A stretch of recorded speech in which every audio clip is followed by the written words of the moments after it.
자, 65쪽 제2절 주택의 분류 보도록 하겠습니다. 지금 이제 주택 분류 여러분 중개업할 때 이거 모르면 안 돼요. 다가구 주택하고 다세대 뭐 구분 못 한다든가 뭐 이러면 심각합니다. 그래서 66쪽 보니까 표가 만들어져 있고 67쪽도 표가 만들어져 있어요. 예, 큰 특징이 이렇게 됩니다. 단독주택과 공동주택 나누어요. 단독주택과 공동주택으로 나눕니다. 근데 이제 한 세대가 사는 단독주택이 있고요. 그다음에 여기는 다중주택, 다가구, 그다음에 공관. 공동주택은 아파트, 연립, 다세대 주택, 기숙사. 4개씩 있죠? 네. 자, 일단은 기억을 어떻게 하냐면 단독주택은 다 이렇게 한다고 생각하세요. 단다다. 알았습니까? 자, 이제 우리가 자, 다란 말이 나오면 여러 이런 뜻이니까 우리 생각하기에는 다 공동주택 아니냐 이렇게 생각할 수 있다. 그러니까 그렇게 생각하지 마세요. 자, 단독주택은 무조건 뭐라고? 단다다. 따라서 해봐요. 단다다. 그래서 여봐요. 이 디귿은 기역, 니은 다음이 디귿이죠. 아랍 숫자 1, 2, 3. 디귿은 3하고 가까워요.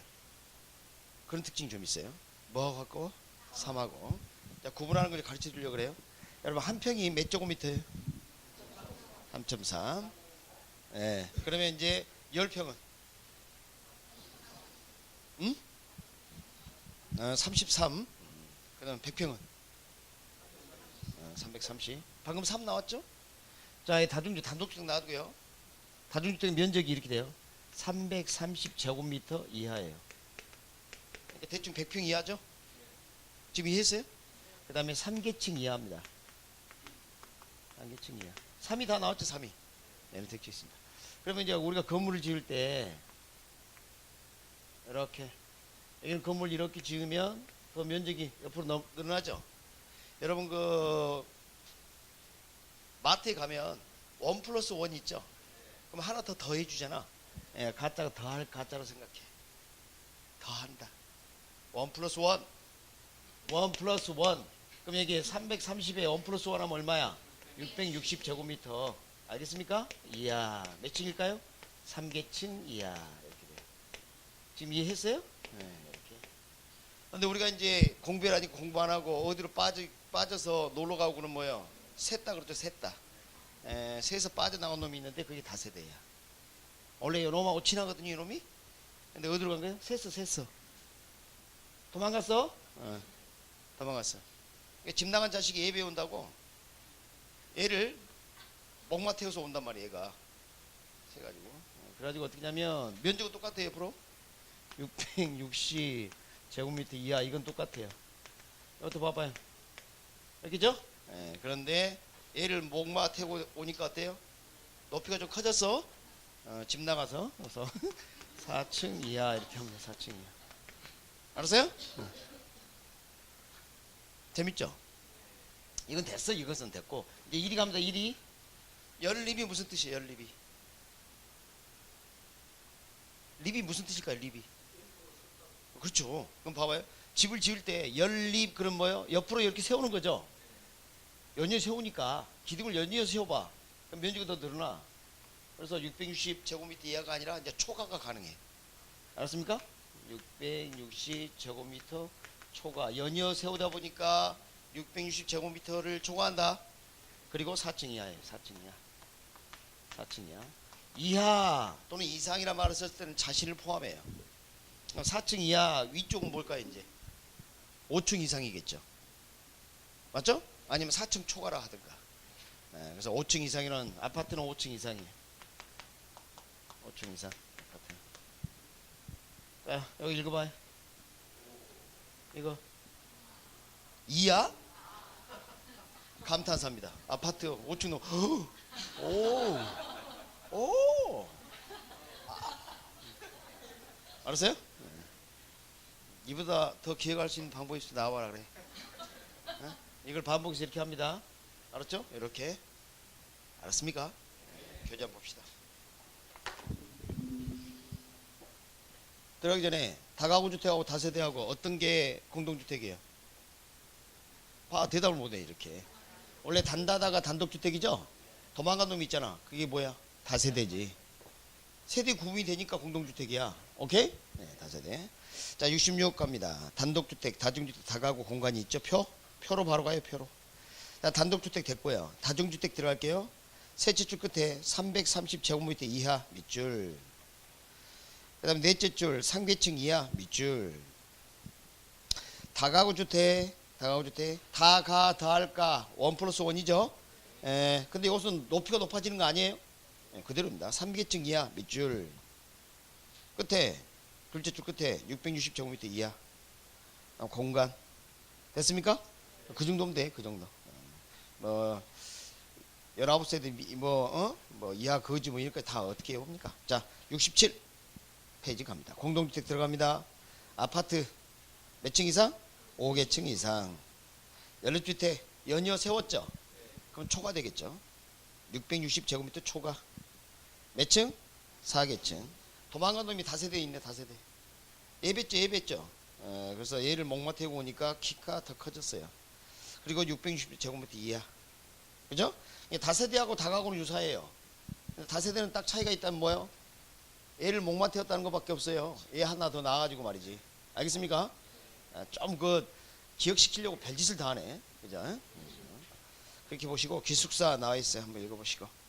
주택을 구분 한번 아시겠죠? 그래서 오늘 나누는 유인물 주택 구분 한번 해보세요. 알겠습니까? 네. 자, 이제는 그 69조 부동산의 특성 들어가도록 하겠습니다. 자, 지금까지 뭐 했어요? 토지하고, 그렇죠? 주택 구분했죠?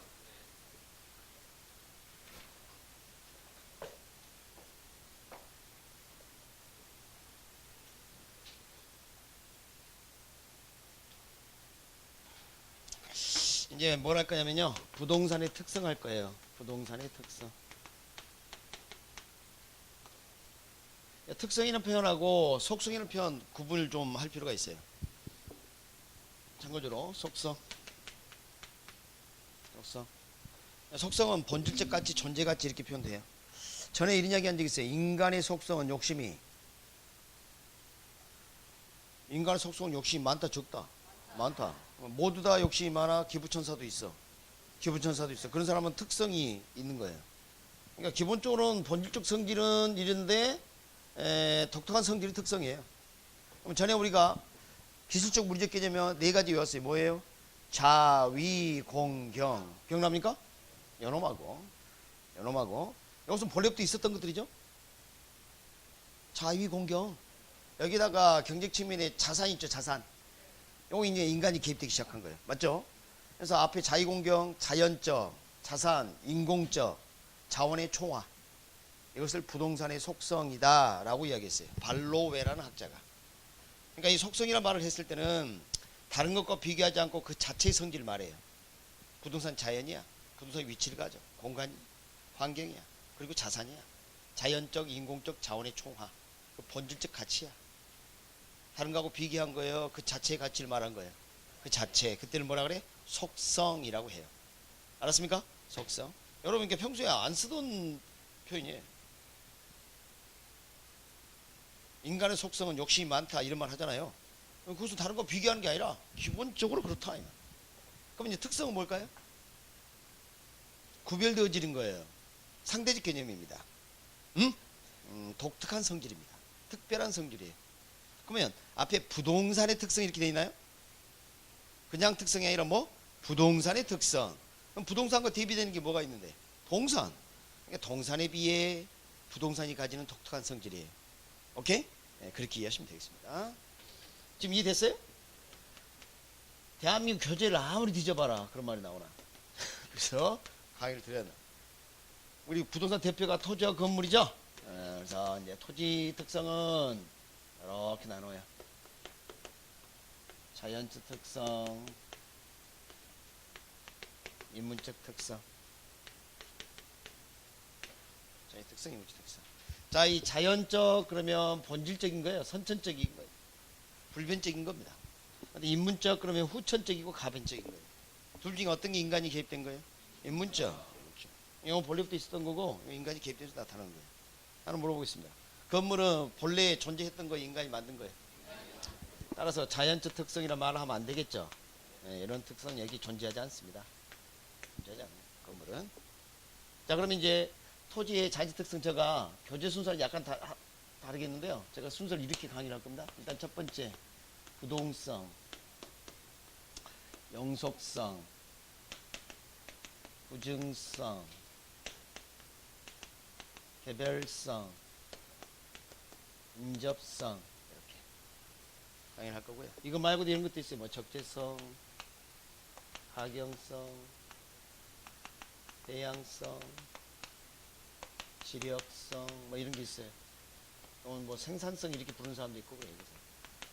이것은 필요업성, 출제된 적이 없성, 응? 이건 이것은 뭐 안 해도 돼요. 안 해도. 그다음에 인문적 특성 한번 들어볼게요. 인문적 특성. 이것은 병합 분할 가능성부터 먼저 설명할 거예요. 병합 분할 가능성, 용도의 다양성, 위치의 가변성이라는 표현을 쓰는데요. 여기서 말하는 위치는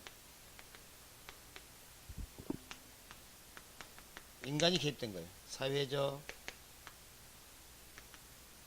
누가 흥행을 하네? 행정적 위치.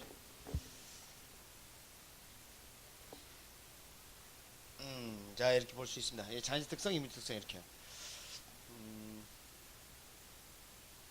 한번 생각해 봅시다. 한번 이해를 해봐요. 이거예요. 부동성. 토지는 움직일 수 없다. 맞습니까? 동의하죠? 그러니까 여기 있는 1000평의 토지가 강남에 있으면 좋겠죠. 그래서 밤새 흙을 파서 옮기면 뭐하러 한다고? 흙 치워라 그런다 그랬죠. 그러니까 움직일 수 있다 없다? 없다. 그 다음에 영속성. 토지는 영원히 존재합니다. 예외 없을까요? 뭐 자기 생각한 대로 이야기. 지금 얼마? 그러면 뭐 이 공부할 필요 없어. 솜이 지진이 나서 깔아앉으면 또 뭐? 호락지? 호락지. 잘 봅니다. 우리 부동산은 몇 차원 공간? 공간은 파괴되지 않았습니다.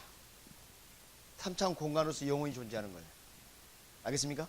그러니까 뭐 흙이 좀 지반이 침하됐다든가 뭐 포락지가 됐다든가 그렇다 해서 부동산 토지가 사라졌다고 보지는 않아요. 바닥이 있습니다. 알겠습니까? 폭토하면 되는 거고.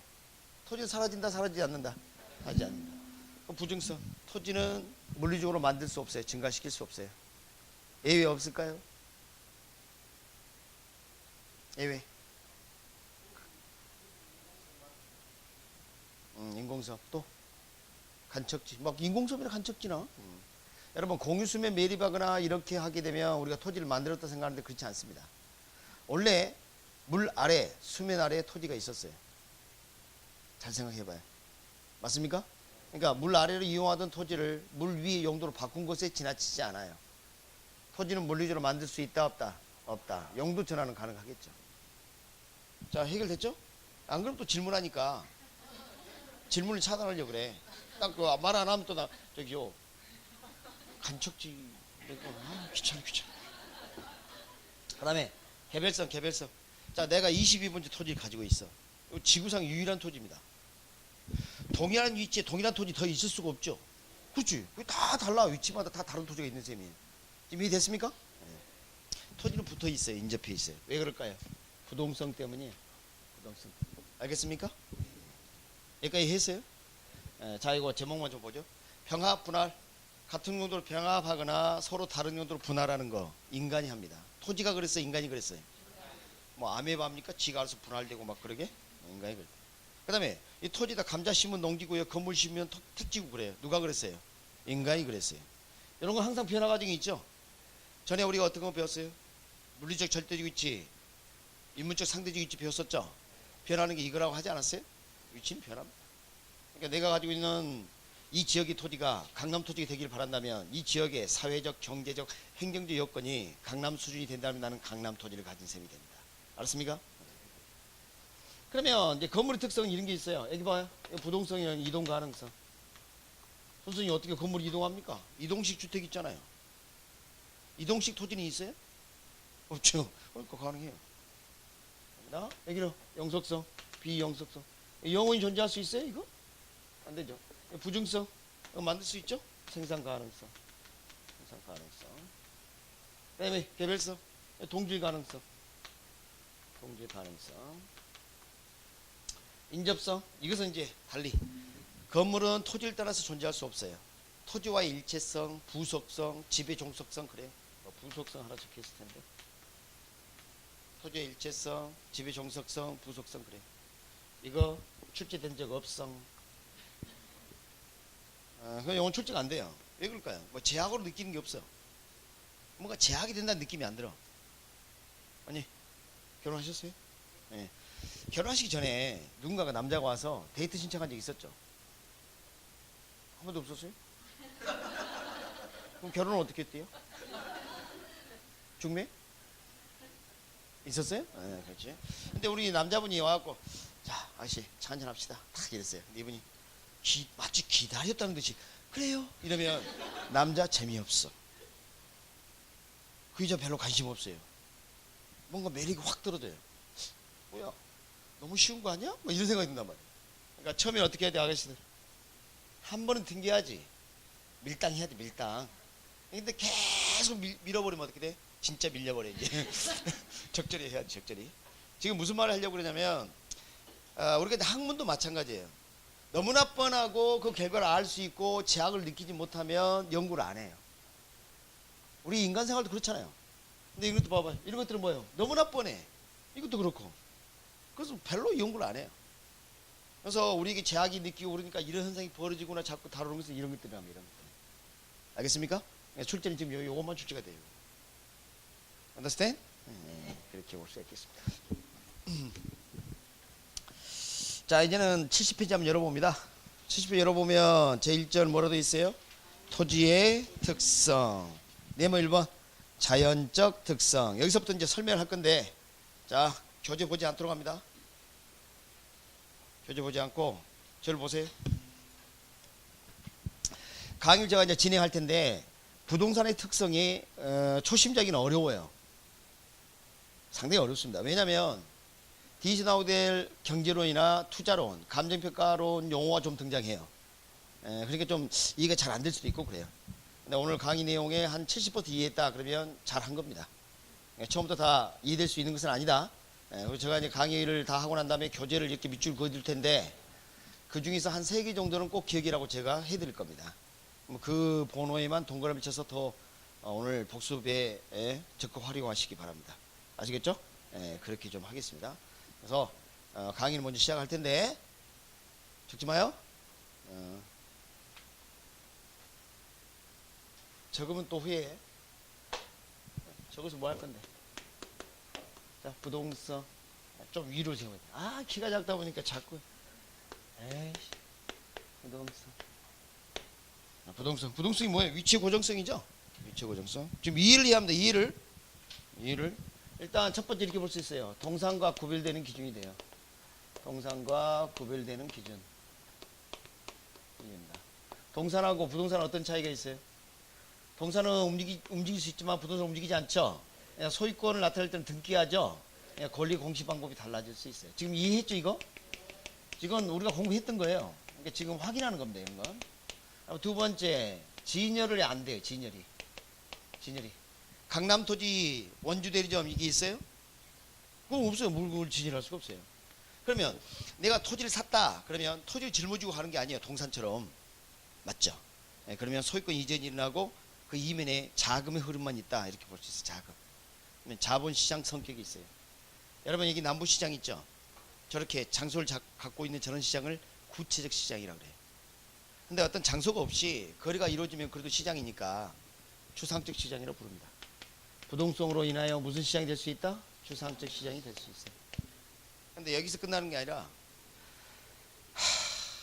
진짜 내가 좀 마음에 안 드는 교사 하나 있는데 그 사람이 뭐라 하냐면 너 이번에 토지 샀다면서? 샀지. 몇 번지야? 22번지. 그 22번지 토지가 있는 장소 있지? 그 장소, 거기가 토지가 진열된 장소야. 남부시장처럼. 알았습니까? 그러니까 개별 토지 위치마다가 하나의 시장이라고 봐요. 그럼 뭐라고 또 느낄 수도 있어요. 장소를 가지고 있는 구체적 시장이라고 느낄 수도 있죠. 그죠? 두 가지 주장이 다 나타나요. 다수서는 추상적 시장입니다. 알겠습니까? 그리고 이제 시장이 말이죠. 부동산 움직이지 못하다 보니까 지역별로 나눠져요. 강남 토지시장, 강북 토지시장 이렇게 나눠져요. 그래서 지역별 부분 시장으로 존재하게 되는데, 이런 시장을 뭐라 하냐면 국지적 시장이라 그래요. 뭐라 한다? 국지적 시장. 그러니까 우리가 부동산 활동도 현상도 국지화되는 경향이 있어요. 국지화. 국지란 게 뭐예요? 특정지에 국한된다 그런 뜻입니다. 느낌 옵니까? 그 다음에 우리 저당 설정해놓고 관리 안 해도 돼요. 도망이 안 가니까. 그렇죠? 그래서 담보가치 안정성이 있어요. 담보가치 안정성. 물론 안전성도 있습니다만 여기서는 안정성 얘기할 때 안정성. 그 다음에 조세 세원이 됩니다. 세금을 징수해요. 세금 받기 싫어요. 그래서 토지를 파서 옮겼어요. 돼야 안 돼. 자, 내 토지를 개발을 제한해요. 옮길 수 있어요? 없어요? 없어요. 그러니까 규제와 통제 대상이 된다는 거죠. 규제와 통제 대상. 그리고 이용 방식이나 입지 선정이 중요합니다. 한번 자리를 정해서 용도를 정해서 하면 쉽게 바꿀 수가 없죠? 그 다음에 7번째. 우리 부동산 주변 환경에는 통제 불가능한 요인이 많다 했었고요. 우리 부동산 활동 그래서 무슨 활동성을 간다고 배웠어요? 정보 활동성. 현장에 가서 정보 활동. 현장에 가는 것은 무슨 활동? 임장 활동을 합니다. 그리고 8번째.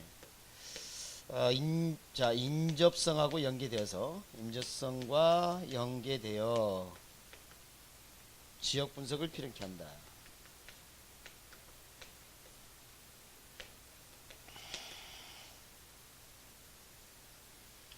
자, 이게 이제 부동산입니다. 부동산은 상당히 쉬워요. 상당히 쉬운데 이걸 전체에 다 기억하기 여러분 좀 무리가 될 수 있어요. 지금 당장은. 그렇죠? 교재 한번 볼게요. 70페이지. 자, 자연적 특성 첫째 줄 끝에 선천적 나와 있어요. 밑줄. 둘째 줄 불변적 밑줄. 선천적이고 불변적이다. 그 다음에 1번 부동성. 양가리 1번, 양가리 2번. 양가리 2번 갈게요. 동그라미 1번. 동상과 구별하는 근거 밑줄. 그 다음에 공시 방법이 동상과 다르게 밑줄. 동그라미 2번은 동그라미 칩니다. 그건 기억해야 합니다. 끝에 임장활동화 밑줄. 동그라미 3번 정보활동화 밑줄. 동그라미 4번 동그라미 둘째 줄 지역분석의 필요성 밑줄. 동그라미 5번 동그라미 첫째 줄 가운데쯤에 국지화 밑줄. 국지화 좋아해요.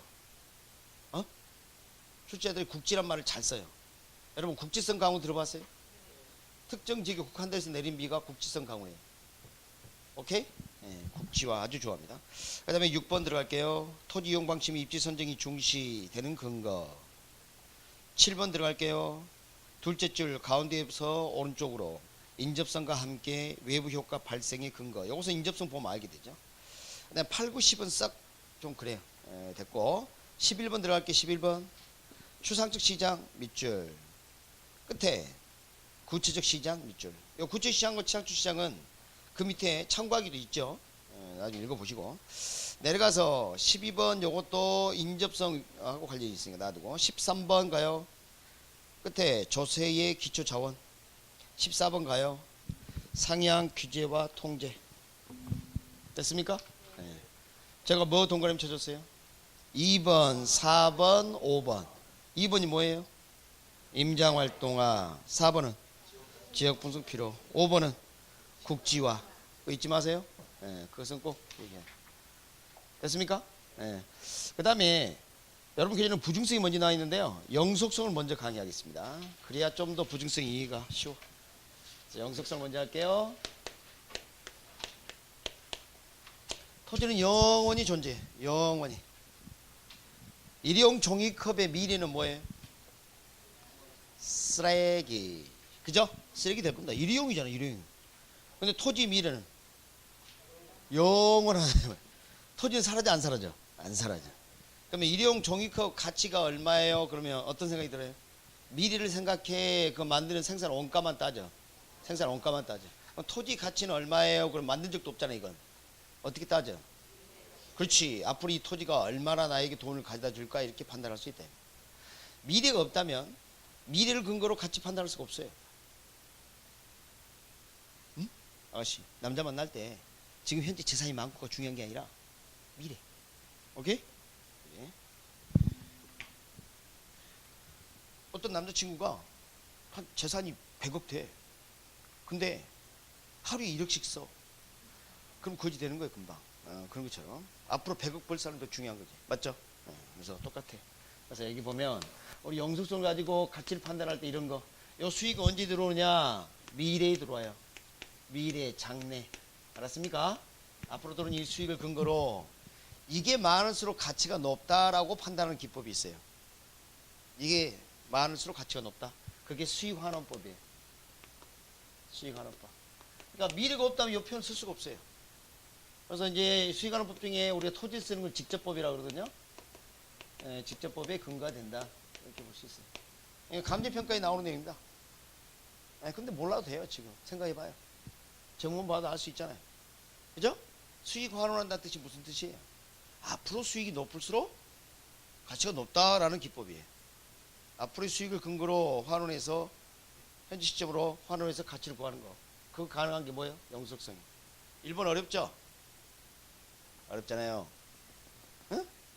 그 다음에 요건 알 건데 장기적 배려. 들어본 적 있죠? 우리 부동산 활동에 장기적 배려하면서 영속성 이야기 나왔었잖아요. 한 번 쓰고 버리는 개념이다, 아니다.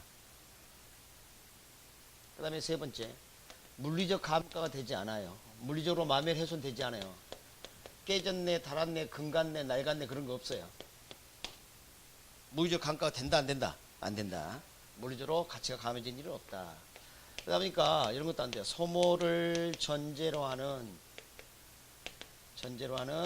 재생산 이론을 적용할 수 없어요. 적용할 수 없어요. 포인트가 여기 있지 않아요. 여기 있어요. 소모를 전제로 하는 것을 할 수 없다가 포인트예요.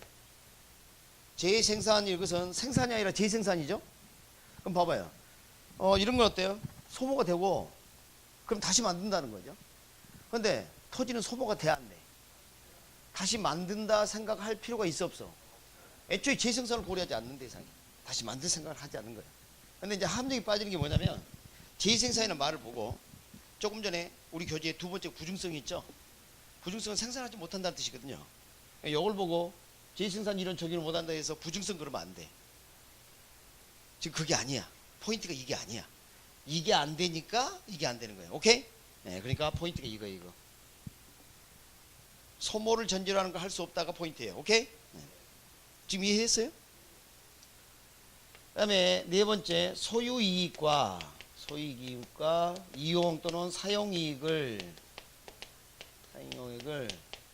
분리시킬 수 있어요. 소유권은 내가 가지고 있고요. 이걸 사용하거나 이용할 수 있는 이 기회를 남에게 주게 되면 빌려주는 거죠? 그게 뭐예요? 임대차예요. 임대차. 빌려줄 수 있어요. 오늘 속된 말로 뭐하고 뭐는 빌려주지 말라 그래요. 자동차와 남편이죠. 빌려주면 안 돼. 네. 그래서 소유권을 내가 가지고 있지만 빌려줄 수 있어요. 예를 들어서 사무실 가서 원장님 종이컵 하나만 빌려주세요. 모순이야. 종이컵 빌려서 쓰고 루즈 다 묻혀서 반환할 거야? 아니잖아. 머그컵 빌려주세요. 그건 맞지. 사라지지 않잖아, 머그컵은. 종이컵 어때? 쓰면 더 이상 쓸 수가 없어. 오케이? 종이컵은 빌려주는 대상이 아니에요. 그럼 이제 뭐라 할 거예요? 사무실 가서 주세요 그래야 돼. 빌려주세요 하신 분들은 다음에 반드시 종이컵을 집에서 가져와야 합니다. 알았습니까? 대체를 해야지. 대체 비슷한 걸로. 그래? 그럼 이제 봐요. 임대차. 임대료는 한 번만 받아 영원히 받을 수 있어요. 토지는 사라져 안 사라져? 빌려주고 사고 영원히 받는다니까. 맞습니까? 네. 그리고 우리가 월 급여를 소득이라 그래요, 자본이라 그래요? 그거와 관련이 있어요. 그래서 요거하고 관련된 게 뭐냐면 소득이득입니다. 소득이득, 인컴 게인. 소득이득과 자본이득을 얻을 수 있어요. 캐피탈 게인. 두 가지를 얻을 수 있어요. 그러니까 지금 이 소득이득은 여러분 임대수익 같은 거예요. 임대수익. 임대수익 같은 거고, 자본이득은 양도차익 같은 거예요. 양도차익 같은 거. 여러분 솜사탕 빌려주면 어떻게 돼요? 막대만 돌아와요. 맞죠? 그러나 토지는 빌려줄 수 있어요. 그러니까 우리가 임대사업을 한다 그러면 기간별로 월 얼마, 연 얼마 이렇게 들어올 수 있죠? 이런 기간 단위별로 운영에서 얻게 되는 이득을 인컴 게인 그래가지고 소득이득 그래요. 근데 내가 토지를 1억에 사서 1억 5천만 원대 팔았어요. 양도 차익이 얼마죠? 5천만 원. 이건 내가 노력해서 번 거예요? 돈을 벌어다 준 겁니까? 그래서 캐피탈 게인 그래요. 자본이득. 토지는 그게 가능해. 솜사탕이 요즘 싸요. 그래서 쌀 때 미리 사두었다가 비쌀 때 꺼내봅니다. 뭐만 남아있어? 막대만 남아있어. 이거 가능하죠? 맞죠?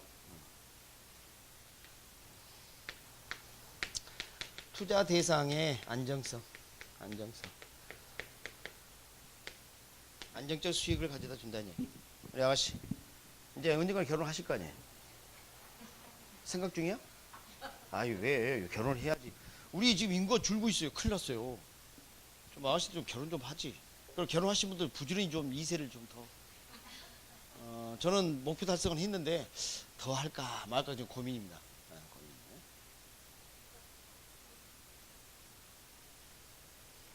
남편이 직장이 어땠으면 좋겠어요? 1번 안전한 직장, 2번 안정적 직장. 어떤 거? 안전한? 우리 아가씨는 만약 결혼한다면 안정적 직장? 그러니까 남편은 안전하지 못하고 위험한 데서 죽든지 말든지 안정적으로 월급 벌어서 나 먹여 살려야지. 왜? 나는 소중하니까. 그러니까 우리가 이제 안정이란 표현은 지속성을 의미해요. 지속성. 맞죠? 근데 임대수익은 어때? 한 번만 받아요? 영원히 받을 수 있어요. 그러니까 투자 대상으로서 뭘 가져? 안정성을 갖는다. 응? 그 다음에 담보 가치의 안전성이라는 말을 여기서 쓸 수도 있어요. 아까 뭐 안정 나왔죠? 근데 이게 안전 이렇게 했을 때는 여기 봐요. 담보가치 이 판을 왜 쓰는 거예요? 누가 담보로 제공받은 거예요? 대출자. 금융기관이 여러분에게 대출해줬다. 일종의 투자입니다. 여러분이 투자를 했을 때 위험하다, 위험하지 않다는 원금 손실이 있느냐 없느냐 이거예요. 주식 투자고 위험한 이유가 뭐예요? 원금 손실이 위험하지. 뭐 시세 차익이 지금 중요합니까? 100만 원 넣었는데 100만 원부터 줄어드는 게 문제지. 그죠? 요즘 비트코인 관심 많죠? 그래. 블록체인이라고 알아요? 그런 거 모르고 뛰어들지 마. 공부를 열심히 해서 하고 싶으면 하시고. 알겠습니까? 제가 막 말리고 싶은 마음 없어요. 예, 내 돈 아니니까. 근데 이 안전성 이것은 원금 회수 가능성이에요. 원금 회수 가능성. 여러분 건물하고 달리 토지는 사라져야 안 사라져요? 그러니까 원본이 유지될 수 있는 가장 강력한 대상이죠. 그리고 움직이지 않죠? 그렇죠? 안정적으로 있죠? 자리를 굳히고 있죠? 부동산과 관련 있고. 그러니까 안전 다 돼요, 다. 어? 어떤 성격이든지 안정 다 돼요. 영속성이었습니다. 영속성이 제일 어려워. 모르는 용어가 많이 나왔죠? 네, 영속성이 제일 어려워. 자, 교재 들어가겠습니다. 72페이지. 3번 뭐예요? 영속성. 양가리 1번 의, 양가리 2번 파생되는 특징, 1번 물리적 감가상각이 적용되지 않는다. 밑줄. 2번 가치 보존력을 우수. 3번 동그라미. 소유이익과 사용이익의 불림이 임대차 시장의 발달 근거. 됐습니까? 4번 끝으로 운용 과정에서 소득이득, 처분 과정에서 자본이득. 동그라미 5번 소모를 전제하는 용어 동그라미 5번은 동그라미 칩니다. 소모를 전제로 하는 제2생산 이론이나 사고방식을 적용할 수 없게. 6번 끝에 장래 기대되는 유무형 편익을 현재 가치로 환원한 값. 그게 뭐예요? 수익환원법이지. 무슨 법? 수익환원법 적어놓은 거예요 그거. 다시 장래 기대되는 유무형 편익을 현재 가치로 환원한 값. 그게 뭐라고? 수익환원법. 7번 8번 됐어요. 안 봐도 돼요. 9번 들어갑니다. 장기적 배려. 요 장기적 배려는 9번 동그라미 치세요. 이것은 부동산 활동에서도 나오죠. 앞에서 나왔어요. 그러니까 이거 동그라미 치세요. 그럼 동그라미 뭐 쳤어요? 3번 5번 9번. 뭐 이 정도 오늘 좀 알아두면 되겠어요. 제일 중요한 게 3번 5번이에요 지속적으로 나옵니다. 다른 거 다 알았으면 좋겠지만 가장 뭐 지금 예를 들면 4번도 나온죠. 다 나왔어요. 나왔는데 지속적으로 나오는 게 일단 당장 중요해. 맞습니까? 그래서 일단 1월달은 지속적으로 나오는 것 중요한 것을 제가 동그라미 쳐드리고요. 3, 4월은 그런 말 이제 안 합니다. 다 봐라 이렇게. 왜? 뒤에 간평도 공부했지. 그럴 거 아니에요. 아니 1월달하고 3, 4월달하고 똑같으면 어떻게 실력이 달라져야지. 그래 안 그래요? 그리고 총론 파트는 예, 부동산학의 개념 이런 거 이제 3, 4로 안 합니다. 알겠습니까? 복합개념 법경기만 할 거야. 복합개념 법경기. 알았습니까? 예, 그 다음에 토지용어 안 합니다. 금이 말했어요. 토지용어 안 해요. 1, 2월달 동영상 들으세요. 보고 싶으면. 그거 할 시간이 어디 있어 지금. 근데 이건 할 거야 안 할 거야? 특성은 해. 이거 합니다. 이거. 출제가 출제 빈도가 많이 높지는 않은데도 불구하고 출제된 많이 틀려. 그래서 반복해서 계속 하겠습니다. 세 번째 뭐 할 거냐면 부증성 할 겁니다. 여러분 교재는 두 번째 나와 있었죠? 부증성. 자, 부증이 뭐예요? 증가시키지 못한다는 이야기죠? 생산비 법칙이 적용이 안 돼요. 생산비 법칙이 적용이 된다 안 된다? 안 된다. 이걸 뭐 생산한다 이 말 자체가 성립이 안 돼요. 두 번째 물리적 공급곡선. 물리적 공급곡선이 수직선입니다. 수직선. 수직선. 무슨 말이야 도대체. 자, 여러분 아직 공부를 안 했으니까 그냥 봐요. 여기 양이고요. 원점에다가 가격 이렇게 하고요. 자, 이쪽으로 가면 양이 많아지는 거고요. 이쪽으로 양이 줄어드는 거예요. 이쪽으로 하면 가격이 높아지는 거고 이러면 가격이 낮아지는 거예요. 근데 지금 토지량이 이만큼 있어요. 이만큼. 이 양은 변화가 없어요. 맞습니까? 근데 예를 들어서 이 토지가 평당 가격이 이렇게 P0, P가 가격입니다. 이 정도 했다가 값이 올랐어요. 이렇게. 그럼 한 선생은 토지 가격이 비싸졌으니까 돈 되잖아. 밤새 거실에 앉아서 토지를 집 사는 거 만든다. 가능하다? 불가능하다? 양은 늘릴 수 없다. 맞습니까? 그게 뭐예요? 부증성. 증가시킬 수 없다. 하품 소리가 여기까지 들리네. 자, 그래서 결국은 양은 불변이고 가격만 올랐죠? 이걸 연기하면 뭐가 돼요? 수직이 되죠? 수직이 목각사. 이렇게 됩니다. 손 내지 말고 합시다. 하품 나오면. 자, 이렇게. 그리고 여러분 가격이 폭락했어요. 이런 우리 농산물 가격이 폭락하면 어때요? 갈아엎죠? 그렇죠? 그래서 내 토지 가격이 떨어져서 갈아엎었어요. 그래서 토지는 사라졌죠. 가격 하락에 대해서 공급의 감소가 탄력적이지 못하다. 그런 걸 이 다음에 배우게 되는데 그게 영속성이에요. 그러니까 영속성을 먼저 설명한 이유가 그것 때문에. 자, 양을 늘릴 수 없다가 뭐예요? 부정성. 양을 줄이지도 못한다가 영속성이에요. 지금 이해하시겠습니까? 양이 불변이에요. 양이 불변. 그래서 여러 가지 문제를 낳게 돼요. 여러 가지 문제. 일단은 잘 봅니다. 만들 수 없다 보니까 지가지대가 발생하는 근본 원인이 돼요. 지가지대 발생하는 근거, 발생하는 가장 근본적인 근거가 돼요. 자, 앞에 있는 한 선생이 지금 100년 된 도자기를 가지고 있습니다. 근데 이 100년 된 도자기를 이분이 좀 달라 그래요. 하나 주세요 그래요. 그럼 저는 뭐라 할 것 같아요? 응? 대가를 받으라고 할 거 아니야. 사용료를 받거나. 근데 한 선생이 이걸 하루에 한 1000개 만들어요. 이걸. 근데 이분이 선생님 그거 하나만 주세요. 그래? 잘생기고 착한 우리 수강생 하나 줘. 또 만들면 되잖아. 100년 된 도자기를 만들 수 있어 없어? 똑같이 만들었다? 나이가 0살이야. 그 100년짜리가 아니잖아.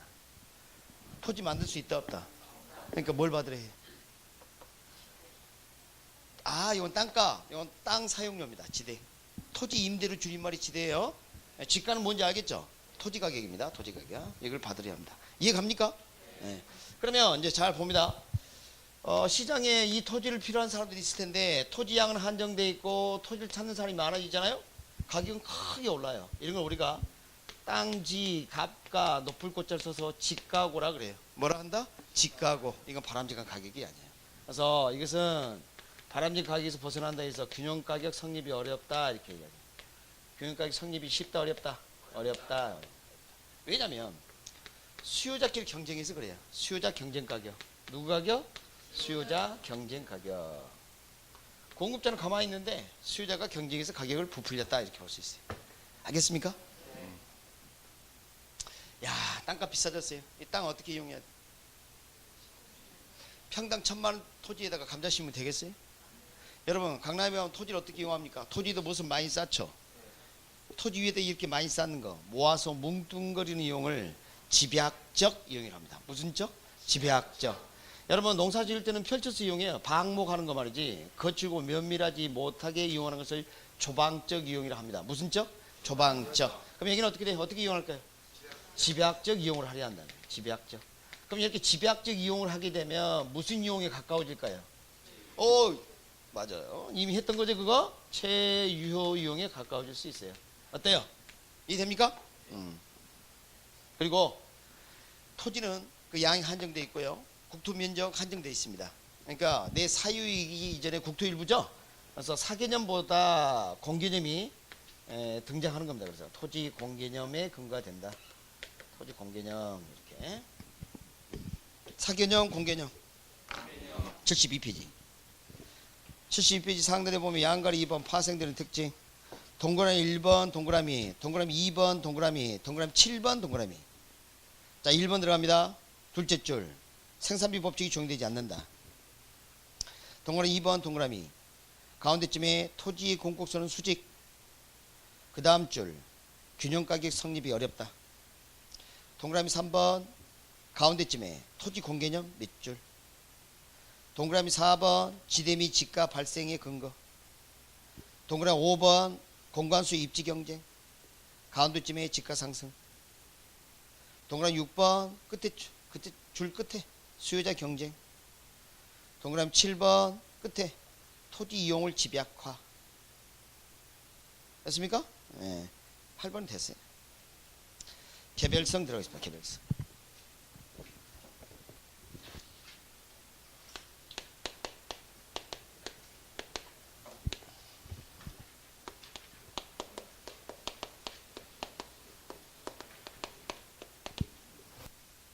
네, 이분하고 뒤에 계신 분하고 두 분 비교해봐요.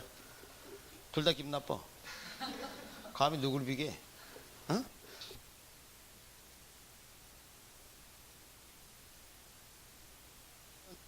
공통점을 찾는 작업인데 여기 봐요. 별자를 가려봐요. 뭐예요? 개성이죠? 개성은 비교의 대상이 아니에요. 개성은 공통적인 게 아니잖아요. 그러니까 비교가 쉽다 어렵다? 어렵다야. 착각하면 안 돼요. 그러니까 여러분이 대조가 잘 된다 또는 구별이 쉽다 이거하고 동의어로 생각하면 안 돼요. 무슨 말겠어요? 자, 개별성 그러면 개성 이렇게 생각하세요. 개성은 비교 쉽다 어렵다? 어렵다 이렇게 기계라고요. 알겠습니까? 이거 잘 틀립니다. 자, 개별성은 서로 다르다. 비동질성, 이질성이니까 비교가 쉽구나 이렇게 생각하면 안 돼요. 알겠습니까? 비교 쉽다 어렵다? 어렵다. 이거 잘 틀립니다. 그럼 우리가 이제 토지를 평가할 때 이제 문제가 좀 많아요. 예를 들어서 아파트 같은 거 이런 평가는 그나마 조금 쉬워요. 왜냐면 내 아파트하고 유사한 아파트가 조금 전에 10억에 팔렸다면 내 아파트 가격이 10억에서 큰 차이가 없겠죠. 이렇게 사례를 구해서 됩니다. 여기에 거래사례 비교법이라고요. 감정평가 방법 중에 하나예요. 널리 쓰입니다. 그런데 말이죠. 토지는 그게 힘들어. 동일한 위치에 동일한 토지 없잖아요. 지금 100m 떨어진 토지가 평당 1000만 원 거래됐다면 지금 현재 이 토지도 평당 1000만 원 이렇게 하기는 너무나 먼 당신이잖아. 그죠? 이런 문제점이 있어요. 그래서 토지평가 쉽지가 않아. 그래서 우리나라는 어떻게 하냐면 지역 단위별로 표준이 되는 토지가 있어요. 그걸 뭐라고 부르냐면 표준지라 그래요. 뭐라고요? 표준지. 그래서 표준지 공시지가를 이렇게 정해놨어요. 표준지 제곱미터 가격, 표준지 공시지가를 이렇게 제곱미터 가격을 이렇게 공시를 해놓습니다. 이걸 잣대로 써라는 겁니다. 그러니까 아파트처럼 거래 사례가 이렇게 있고 또 의미가 있다면 상관이 없는데 토지는 그게 안 되니까 내 토지 얼마예요? 이렇게 궁금해하면 요 표준 공시가를 기준으로 해서 좋고 나쁨을 따져서 가감해서 가치를 평가해 주는 거예요. 그래서 이것을 공시지가 기준법이라고 해요. 뭐라고요? 공시지가 기준법. 그래서 우리는 토지 평가 어렵기 때문에 이렇게 해요. 그러면 여기서 대표되는 토지 선정해야죠. 그래야지 이걸 공시할 거 아니에요. 근데 그것도 쉽지가 않죠. 개별성 때문에. 우리나라 표준지 선정에서 공시를 하고 있지만 그것마저도 쉬운 거다 아니다. 쉬운 게 아니다. 공인중개사 시험 공부 쉬워요 어려워요? 어려워요. 그래도 하고 있잖아. 안 한다는 게 아니라 하고 있지만 쉽지 않다 그 말이에요. 그래서 두 번째 비교 어렵기 때문에 표준지 선정을 하고 있지만 표준지 선정 자체도 쉬운 게 아니다. 표준지 선정 어렵다. 이것도 어렵다. 그 다음에 여기 이 토지하고 동일한 토지는 없어요. 맞죠? 그러니까 물리적으로 대체할 수가 없어요. 물리적 대체가 불가능해요. 대체가 무슨 뜻일까요? 대신. 대체가 뭐라고? 대신. 물리적으로 대신할 수 있는 거 불가능해요. 동일한 토지 없으니까. 그럼 이 토지하고 이 토지는 좀 그나마 비슷할 가능성이 있어요. 그래서 어떻게 무엇을 고려하냐면 용도적 대체를 고려하게 됩니다. 용도적 대체를 고려할 수밖에 없어. 어쩔 수 없어요. 용도 대체를 고려할 수밖에 없다. 그 다음에 일물 일가의 법칙이 성립하지 않는다.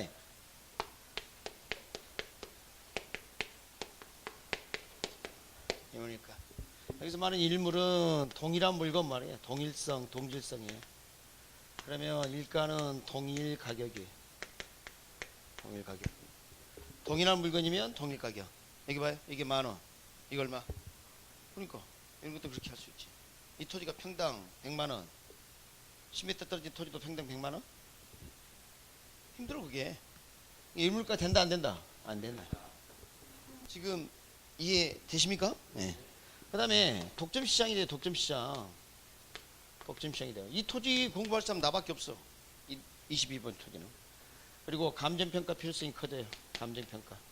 토지마다 가치가 다 다르니까 필요성이 커지고 개별 분석을 하게 됩니다. 개별 상태를 분석하고 개별 분석을 해요. 이거 이 다음에 알게 돼요. 알겠죠? 개별 상태를 따지는 게 개별 분석이에요. 그냥 개별성. 자, 교재 한번 보겠습니다. 73페이지 개별성 양가리 2번 파생되는 특징 동그라미 1번 동그라미 3번 동그라미 5번 동그라미 1번 3번 5번 동그라미 치세요. 됐습니까? 1번 들어갑니다. 1번 가운데쯤에 비교를 어렵게 밑줄 그 다음 끝에 물리적 대체 관계를 제약 밑줄 그 다음 2번은 끝으로 가서 가격을 개별화 구체화 끝에 개별 분석의 근거 3번 끝으로 가서 일물이가 법칙이 적용되지 않는다. 4번 가운데 표준 선정을 어렵게 5번 독점화 됐습니까? 이제 뭐 남았어요? 인접성. 그거하고 좀 쉽시다. 토지는 인접해 있어요. 왜 그럴까요? 인접한 이유가 뭐예요? 그렇죠. 부동성 때문에 움직이지 못하니까 뭐예요? 인접해 있어요. 부동성으로 인해서 그래요. 그러니까 이런 문제가 생겨요. 봐봐요.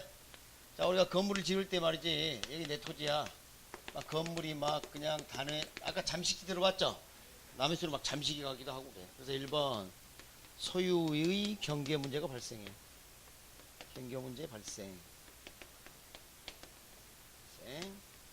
그럼 내가 어떤 토지를 이용한다. 그럼 주변과 어울리게 이용할 필요가 있어요. 에? 쓰레기 매립지 주변에다가 고급 빌라 지었다. 끝장이죠. 빈민촌 한가운데다 고급 빌라 안 되겠죠. 주변과 어울리는 이용을 해야 합니다. 그래서 이런 표현을 씁니다. 인접지와의 협동적 이용이라고 그래요. 인접지와의 협동적 이용이 필요하다. 이용 필요. 협동이란 건 같은 용도로 이용하려 한다 이 말이에요. 동일하게. 알겠습니까? 네. 그래. 그래서 주변이 지금 다 죽어지고 그래서 여기도 죽어지고 그래서 나도 주택 지었어요. 일단 잘했죠.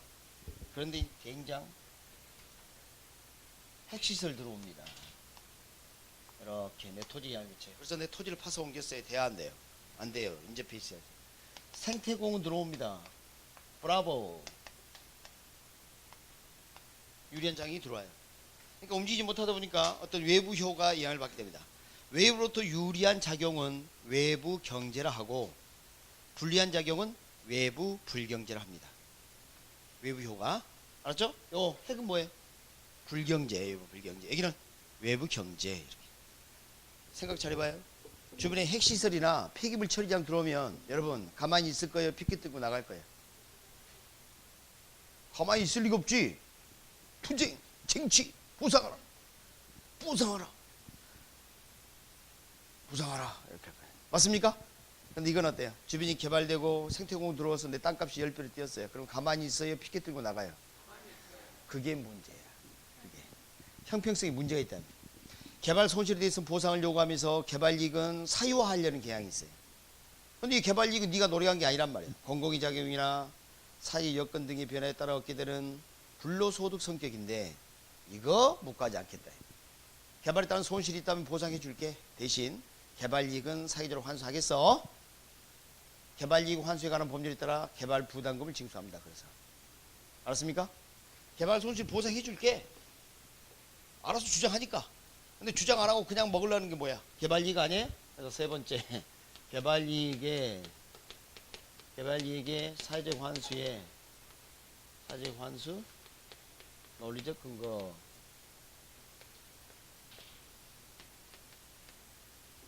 그 다음에 용도적 대체가 가능해요. 용도적 대체 가능. 잘 봅니다. 아까 개별성에서는 어때요? 물리적 대체가 안 되니까 할 수 없이 용도 대체를 고려했죠. 근데 여기는 가만히 생각해 보면 비슷한 토지들이 주위에 협동적 이용을 하니까 붙어 있을 거 아닙니까? 그러니까 인접성을 또 생각해 보면 용도 대체가 또 가능하겠구나 이런 생각이 들어요. 좋아. 주말에 어디 안 나오고 소파에 앉아서 리모컨 까딱까딱한 그 화상이 있잖아. 그렇게 미웠다가도 월급날 되면 통장에 돈이 찍히면 그렇게 또 이뻐 보일 수가 없어. 이렇게 보면 저 화상 했다가 이렇게 보면 또 이쁘고 그러죠?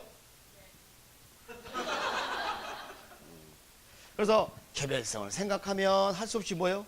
용도 대체를 해야 되겠구나 이 생각이 돼요. 하필 또 인접성을 생각해보면 어때요? 용도 대체가 가능하겠구나 이런 생각도 들겠네요. 알겠습니까? 네. 그러네. 그 다음에 지역 분석이 필요하겠죠? 지역 분석. 지금 여기 부동성 마지막 봐봐요. 부동성 마지막에 뭐라 돼 있어요? 인접성과 연계되어 지역 분석 필요. 됐습니까? 그럼 74쪽 5번 인접성, 양가리 2번 파생되는 특징. 이건 2번, 3번, 4번을 동그라미 쳐요. 2번, 3번, 4번. 자, 1번 용도면에서의 대체 가능성. 동그라미 2번 둘째 줄 오른쪽 편에 외부 경제 및 외부 불경제. 동그라미 3번 개발이익의 사회적 환수 논리의 근거. 동그라미 4번 끝에 지역 분석을 필요나. 동그라미 5번 소유와 관련해 경계 문제. 동그라미 6번 인접된 토지와의 협동적 이용을 필요나. 자, 이해됐죠? 네. 자, 오늘 동그라미 친 것은 복습 잘 해야 합니다. 자, 쉬는 시간.